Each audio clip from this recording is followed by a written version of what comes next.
It's a dog-eat-dog world. To make it, you need to be tenacious, strong as a lion, and tough as nails. The top dog. Okay.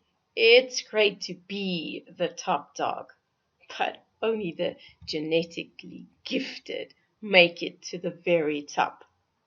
Most of us have to settle for somewhere near the top.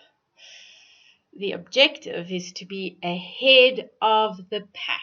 It's all about survival of the fittest. So, what does it take to survive? Join us for this episode of Better Body Chemistry TV as we play a game of Mouse Survivor based on the research from the University of Utah. Better Body Chemistry TV is brought to you by Dr. Sandy, a scientist turned gremlin buster, helping you battle sugar gremlins, heifer lumps, and other health horribles through better body chemistry. Remember, small things can make a big difference to your health. The Utah researchers did things a little differently. Instead of placing genetically identical lab mice in a warm, cozy cage with lots of nibbles, they took genetically different wild mice and put them in a big room with mouse barns. The barn was divided into 6 distinct territories, separated from each other with wire mesh. Each territory had a nest box and a feeding station and drinking water. Now, not all the territories within the barn were optimal. 4 were nice and cozy, and 2 were so-so. Each rendition of Mouse Survivor kicked off with 26 mice, 8 to 10 males, who were competing for the 6 territories, and 14 to 18 ladies. The game commenced once the animals had been weaned at the age of 4 weeks. For 26 weeks, the mice lived in either the girls' dorm or the boys' dorm, for obvious reasons, while they grew up. During the 26-week period, the mice were fed a standard mouse chow with a little extra. Not enough to make them fat, just enough to change the composition of their dinner. For half the mice, the little extra came in the form of added sugar. The other half got their extra calories in as cornstarch. Now, remember, the 2 groups of mice did not look different at the start of the contest. None of the mice were fat.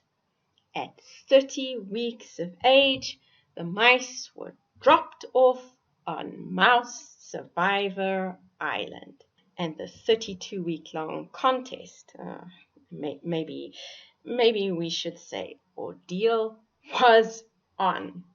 The dining arrangements on the island left all the mice eating the same added sugar diet. The team monitored what happened in the mouse barn using microchip technology.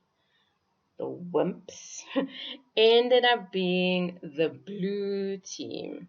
That is, the males eating the added sugar diet. They struggled to win territory, and they fathered significantly less pups. But there was no difference in the death rate among the 2 groups of males. It was pretty high. Life is tough in the real world.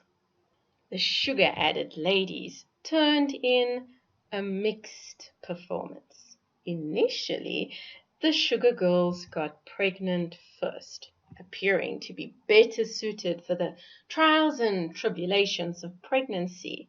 But despite falling pregnant quicker, motherhood proved more elusive, and the final stats showed they had lower reproductive rates. But more concerning was the high death rate. At the end of the 32 weeks, 35% of the females on the extra sugar diet had died. This figure was double that seen in the cornstarch-fed mice. In mice, at least, composing the daily calorie intake so that 25% of the calories come from sugar is not a health move. The question is, what about humans? Well, it's pretty reasonable to assume what applies to mice more than likely applies to man. After all, house mice have been eating what we eat for the last 10,000 years or so. And in fact, the dose of sugar used in this study would be considered pretty normal and fall within official recommendations.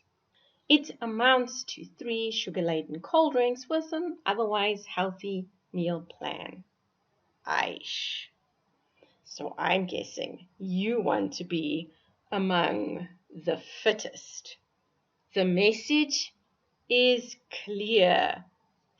Being the fittest requires cutting back on that extra added sugar. Feel like this is easier said than done? Download our free willpower report.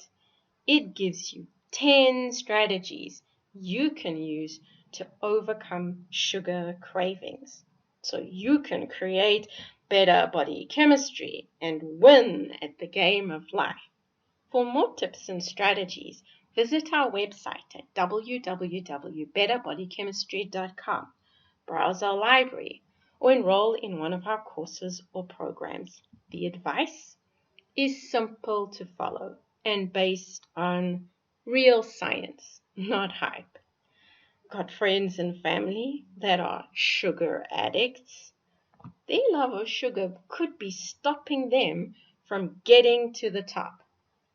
So spread the word by sharing this video. And if you enjoyed the video, be sure to subscribe to our channel.